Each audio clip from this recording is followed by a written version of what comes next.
Hi friends, this is Dr. Radhakrishnan Pillai here on one more episode of Askchanakya. Yes, this is episode number 23, and we are very soon going to be slowly marching towards the Silver Jubilee. Yes, 25th edition coming up soon. We are glad that you've been part of this journey for such a long time, and your questions have been keeping us active right from the lockdown days to the days when the lockdown has ended. As the saying goes, that we are at the end of the pandemic. Hopefully, all of you don't take it lightly anymore, even if the things are improving. We just heard our Prime Minister telling that be careful in the festival season. Very important. Don't take things lightly. A very good example that was given is that when you go out, you take the slippers along with you. So you don't go out without wearing a footwear. In the same way, keep all the precautions with you. Keep your mask on, keep your hands always washed and sanitized, and of course keep social distance as well. Yes, things are improving, but don't take it lightly. And yes, happy Diwali in advance as we are proceeding towards the festival season of shopping, celebrating, and meeting each other. So with that, let us begin with what we have today. And we are going to be covering a very interesting topic of Chanakya in today's Ask Chanakya, that is Vijigishu. I'm sure many of you must have not even heard about what is Vijigishu. Vijigishu is a concept that comes in the Artha Shastra of Chanakya. I'm sure by this particular time, all of you know what is Artha Shastra. All of you know what is Anvikshiki also. But not many people know what is Vijigishu. Vijigishu is a very interesting concept that comes about the process of becoming a world conqueror. Yes, Chanakya wanted his students to be leaders. Chanakya was a Raj Guru, a leadership guru. But not many people understand there are different levels of leadership. Yes, the first level of leadership is just becoming a leader. The second is also there, and the third is also there. So, the Artha Shastra, there are three words that are used to define a leader. The first one is Swami. The second one is Rajarishi. And the third one is Vijigishu. So it's all, level one, level two, level three. So when we play games also, there are different levels, right? So you move from one level to the next to the next. So in education also, you move from primary to secondary to higher education. So there are different types of leadership. First of all, we don't understand what is leadership. So even if you know what is leadership, you have to go to the next level and the next level and the next level. So let me explain to you what these three levels of leadership are. Swami. Yes, Swami is a leader. It's like a captain of a team. Every particular organization, country, or institution requires a leader. Every team requires a leader, isn't it? So everybody is there. Every team is there which has got a leader. So that's Swami. But not every leader is an ideal leader. Who is an ideal leader? The ideal leader, according to Chanakya, is Raj Rishi, a combination of Raja and Rishi. So even though you are a king, Raja, or a Rani, you need to think like a philosopher. This idea is also there in the Western philosophy called as philosopher king. So not just a Raja, but somebody who is very clearly having a spiritual base, things like a philosopher, Raja Rishi. And in the Artha Shastra, there's a complete chapter on Raja Rishi. Do read it up. It is also called a sage-like king. So even though he's a king, we respect him because of his attitude and the basic understanding that we are all one. One of the recent examples of a great Raja Rishi that our country saw was Dr. APJ Abdul Kalam. What a great man, a leader, of course, the president of the country, the supreme commander of the three armed forces, the missile man of India, yet always calling himself a teacher. Yes, he died on a teaching platform. So, what is the kind of respect that we have? The most respected leader that our country saw in this generation, Abdul Kalam sir, is also for us the example of a Rajarishi. Not just a leader, but an ideal leader is Rajarishi. So, level one is Swami, level two is Rajarishi. Now we come to the third and the most important level, the highest, is the one who wants to be a world conqueror. What is wrong in thinking big? In fact, there is something wrong in thinking big. What? You should not think big. You should think biggest. I'll repeat it. Don't think big. Think biggest. So let's say you're going to play the World Cup. World Cup is happening around T20 cricket. Don't just go there to participate as a team. And don't just go there to be a captain of a team. That's Swami. Be an ideal captain, a great team leader. That's Rajarishi. But go and become a Vijigishu. So when we play Olympics, don't just go for a participation. Go for gold. Yes, that's where you want to become a world conqueror. So my suggestion to the young generation over here is that whenever you do anything, be it business, be it entrepreneurship, be it in the field of sports or science or arts, whatever you decide, don't think big, think biggest. That's Vijigishu for you. And Chanakya is very clear, very, very clear that he wants to create world-class leaders. That's the training of a Rajaguru given to a Rajarishi. All these concepts are there in the Arthashastra in detail. So let me tell you what this concept of Vijigishu is and what is the making of Vijigishu. It's a huge topic. It's not easy to talk about Vijigishu in 15 minutes. But just to tell you in a very simple way, this particular person has got the training in a very different way. Not participation, okay? Not just appreciation, not just following or likes. This person delivers results at world-class level. That's performance, and that's where we have to think. Friends, we as a generation has got a golden opportunity. We as a generation have a golden opportunity to take India to the highest level ever possible. Let me quote Swami Vivekananda. Pre-independence era, he saw a dream. Remember, he was a youth icon. Even today, 12th of January, the birthday of Swami Vivekananda is celebrated as National Youth Day. Let's not forget it. Our icon is a spiritual guru, a great young youth who took the Indian concepts and Indian philosophy across the globe. Right at the Parliament of Allegiance in America, the richest part of the world, even today, he announced that, yes, I come from a land, I come from a civilization and a culture and a country that will show the world the way ahead. And many, many years ago, he had a vision of becoming a Vijigishu. Yes, please read his books. And in a place, he inspires every one of us. He says, I very clearly see Mother India. I very clearly see Mother India sitting on a throne. Yes, Bharat Mata sitting on a throne. And her future, yes, her future is going to be much, much, much bigger than her glorious past. And even go to the extent of even telling that the future of India will be so glorious that its past glory will be like a dust. So we have a great past. The golden era of India is not just in the past, but we, the youth of India, everyone over here have to contribute to make India a Vijigishu. But before we talk about the country becoming a Vijigishu, we should also aim as individuals to become Vijigishus in our respective fields. Think like a Vijigishu. So what's the process? It starts with Anvikshiki. All of you have heard about Anvikshiki. It's a book that I've written, and some of you attended the training program that we did last time on Anvikshiki. So we are now coming up with a training program, Vijigishu also. But let me just tell you 3 ways of becoming a Vijigishu. The first is to have the vision of becoming the biggest. Yes, not just big, biggest. That's first step. Second step, you should have a mentor guide. You cannot just walk on the path without knowing the direction, and somebody will handhold you during the particular process. So if you have the vision, you need to have a guru, a mentor, a guide, a coach who will take you along. So Chandragupta Maurya required Chanakya, and a Chanakya also required a Chandragupta. So the second step is to get a guide. It starts with you. Then, of course, it starts with the teacher who will teach you the way. And the third and the most important point to become a Vijigishu is strategy. Yes, my dear friends, all of you heard about Anvikshiki, the process of strategic thinking.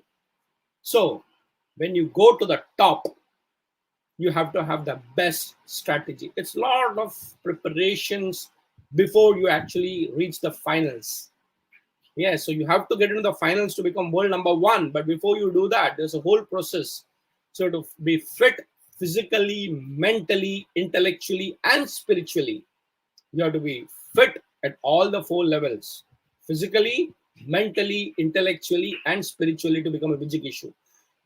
It's a long journey, yet it's worth the journey, because at the end of it, you will be looked upon by everyone as the number one in your particular field. And there are many fields. You don't have to worry about the other person. You always compete with yourself and make yourself better each time. So performance is not against somebody. The performance is against yourself. So it's an inner journey that gets expressed externally. ये अंदर की बात है जो बाहर दिखता है. So the preparation of becoming a Vijigishu starts internally. So here I would request all of you, one of the most important thing to do is actually learn from the best of that particular field. Learn from the best of that particular field and make it better. Yes. So if you decided to be a businessman, whichever business you want to be, study the best. Who is the current Vijigishu in that particular field? Study him or her, or study the process and make it better.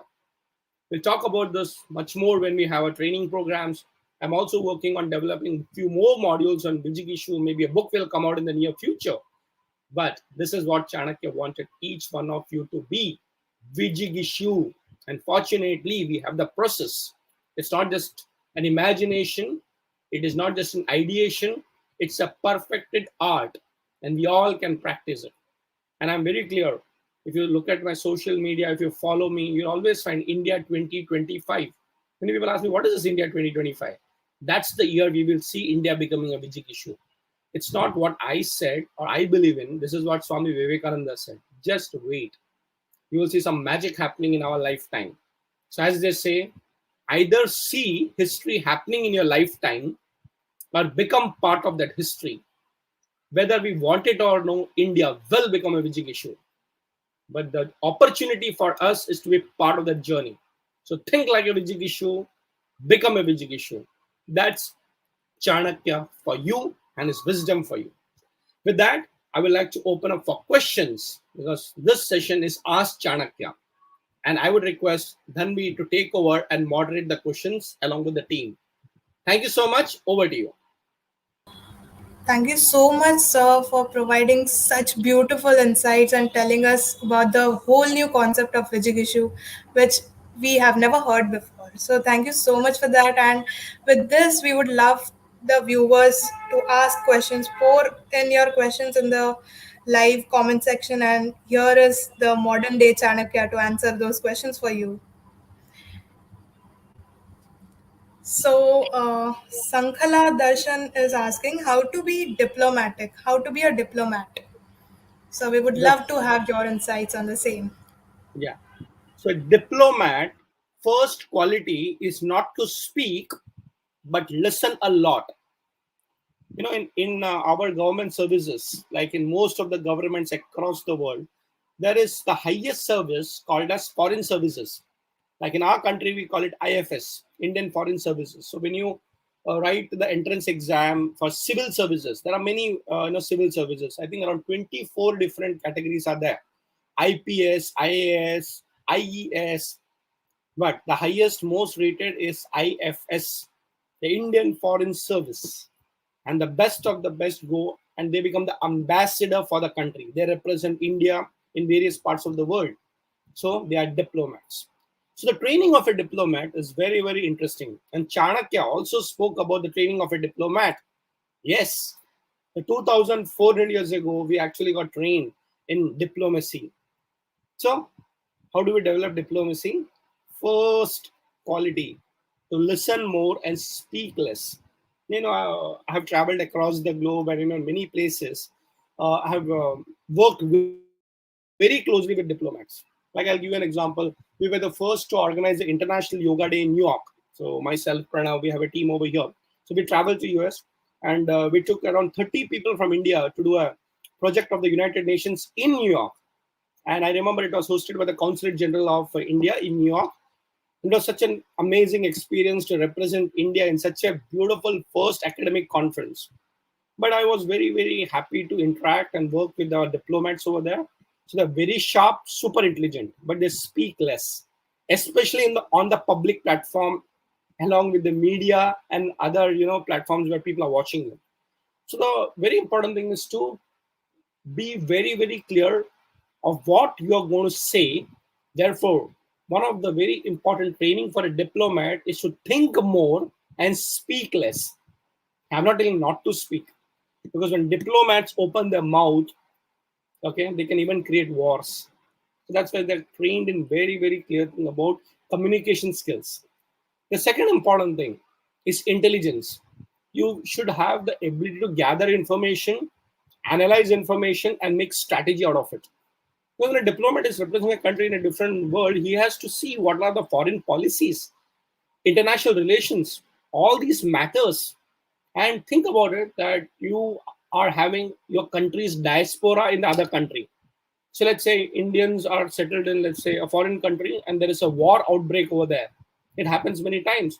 So where do these Indians who are in a foreign country go to? They go to the embassy or the consulate, and that diplomat has to make sure he or she negotiates for the country, for the safety of the people outside the country.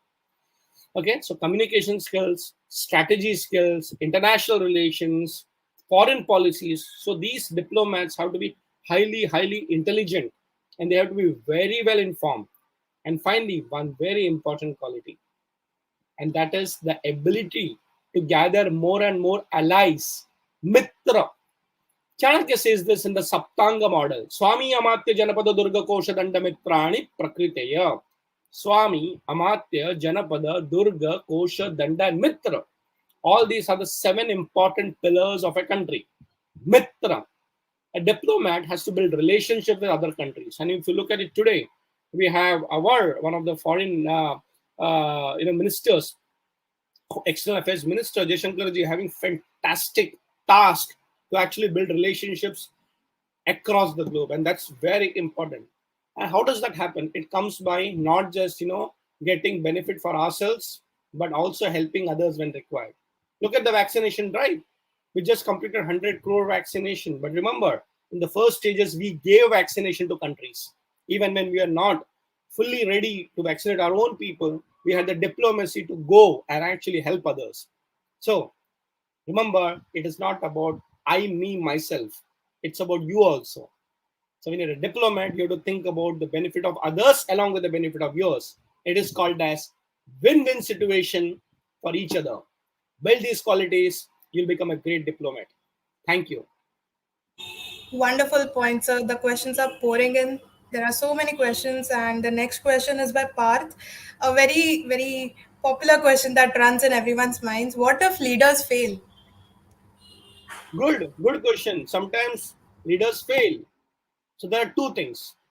Either the leaders learn from the failures, stand up and get going. There are times when leaders do fail, and that's a part of life.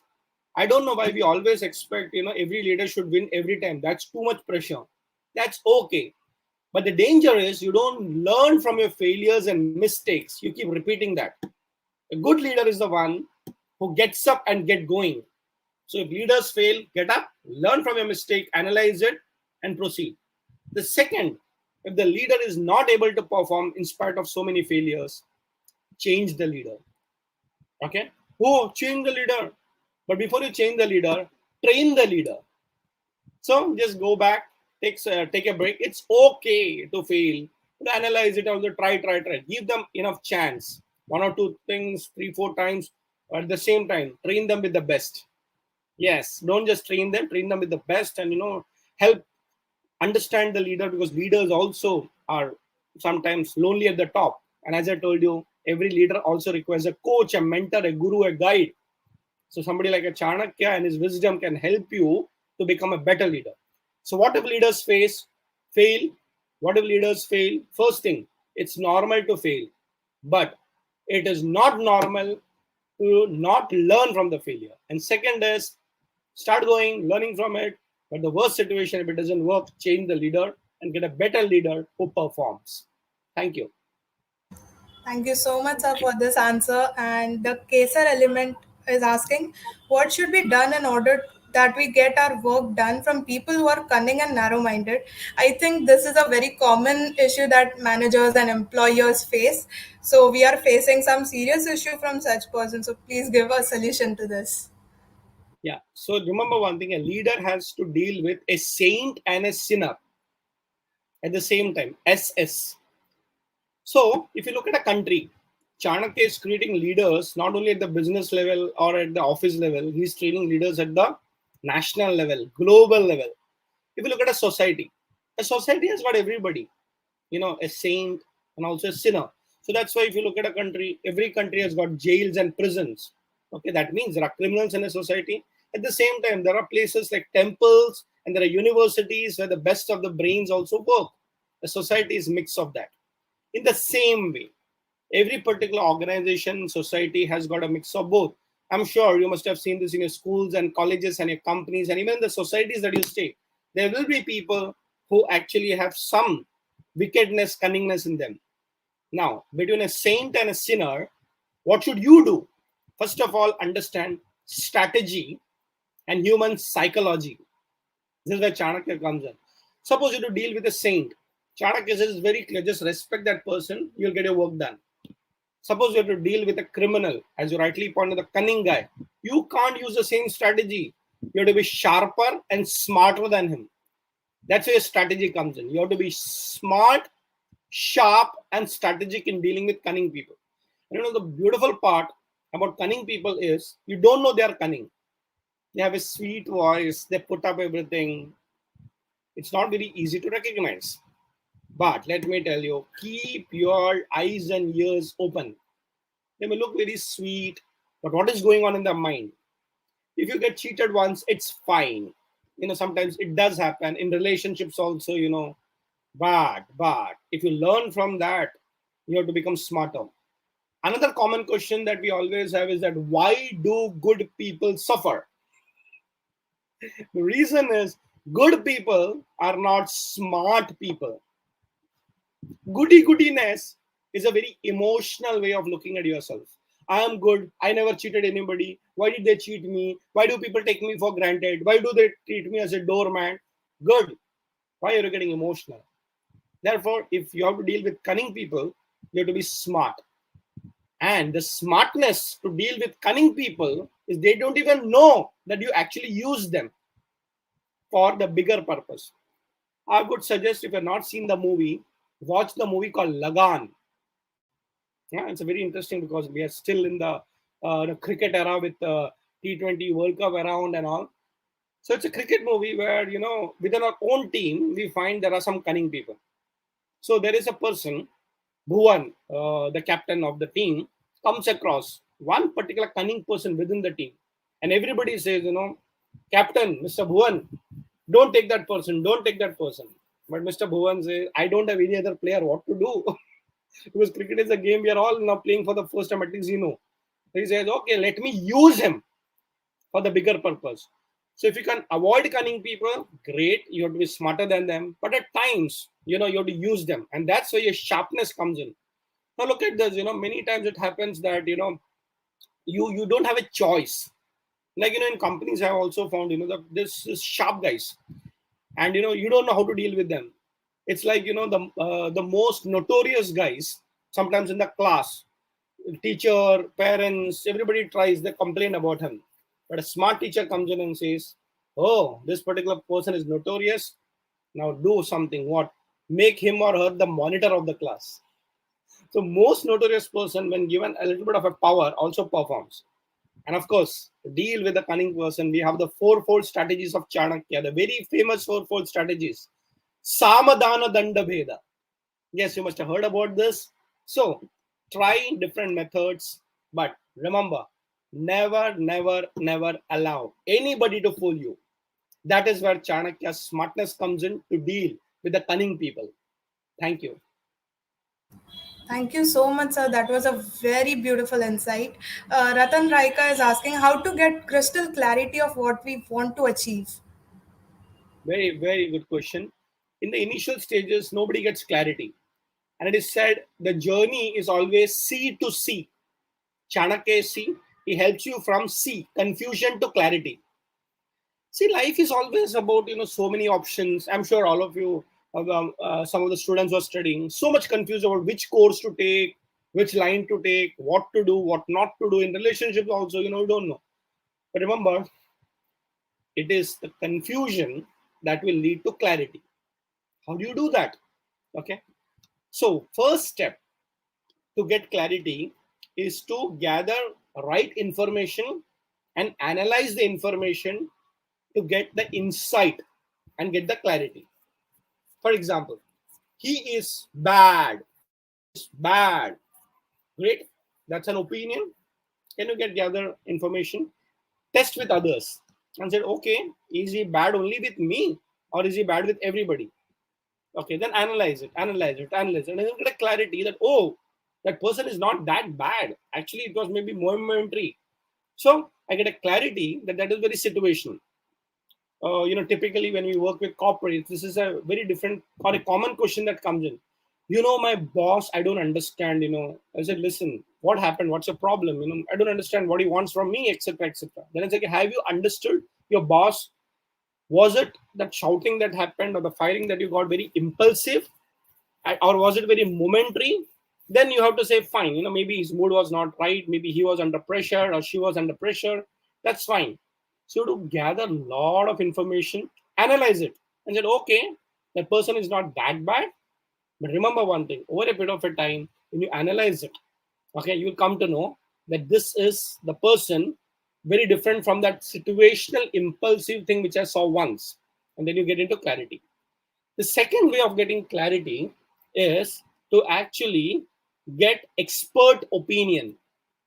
I have an opinion. No. Take an expert advice. So the people who are clear, it's like, going to an unknown area. So let's say you're going out for a picnic or a trek. It's always said when you're going for an unknown region like a picnic or a trek, always take a local guide along with you. And imagine if it's a jungle or a forest, you always require a local guide, because when you go inside a jungle, it's going to be confusing. You don't know the route, you don't know where the wild animals are going to come from. So a local guy will tell, don't worry, I'll guide you. And please pay that person, okay? Because many times we take help, but we don't pay. It's very important to actually respect the experts. So the second way of getting clarity is seek help and guidance from experts. It's like using Google Maps. So when you're going to a new region, you just put your destination, isn't it? And the Google map will tell you, okay, this is the journey, this is the route. Interestingly, the maps will also give you multiple options. Take this route, take that route. Is it toll free? This is going to be 5 minutes longer, shorter, etc. So that gives you that clarity, even if you're taking a journey for the first time. And one more tip, read a lot. Yes, suppose you are in a particular field, so much confusion, let's say what to do. Gather, read a lot, watch videos, understand the field better, and you will get insights and clarity. It's not going to be easy, because the journey from confusion to clarity is a long journey, but be on the path, and one day you will be clear and you will guide others from confusion to clarity. Thank you. There are so many questions pouring in. We are trying our best to answer all of the questions. There's one more username that has asked, Sir, I want to send my employees in your Vijigishu program because I want them to make Vijigishu, so that will help our company. But because they are not leaders, can a non-leader become a Vijigishu? In fact, a non-leader is easily trainable to become a Vijigishu. The reason is that there is no expectation from himself. So that, okay, yet you have to give an opportunity. Look at Chandragupta Maurya. Okay, ordinary boy in a village, no exposure to things, but he had the quality.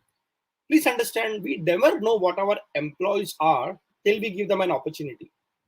Okay, It's 8 o'clock. and many times we don't know as leaders. We have Dhanvi, Pranav, we have Milan, Tushar, so many of us. In our company also, we give opportunities and say, explore.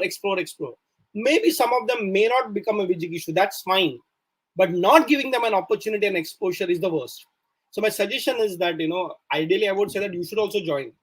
Okay, so, if you're already a leader, that will train you how to become a Vijigishu. Remember the three steps of leadership: Swami, Rajarishi, and Vijigishu. But always I give them an exposure. And you'll be surprised after the program. You should take a feedback and see whether people have learned from that particular program.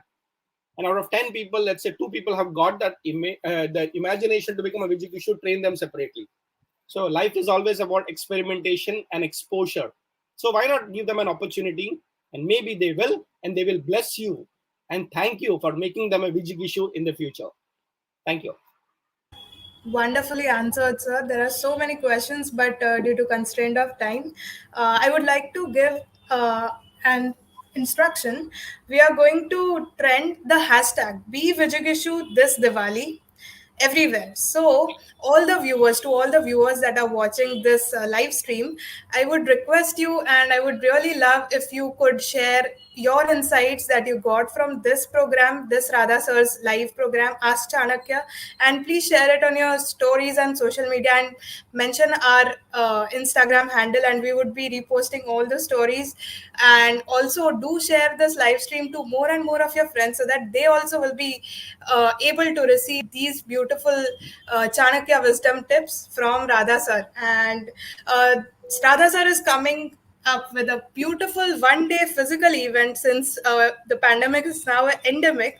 So on 31st October, the physical live event called Spend a Day with Radhakrishnan Pillai Sir, Vijigishu 2.0, How to Become a World Conqueror, is coming up. So for more details, you can please DM us or reach out to our Instagram handles. And also, we hope that all of you enjoyed this Ask Chanakya Live and got wonderful insights on the same.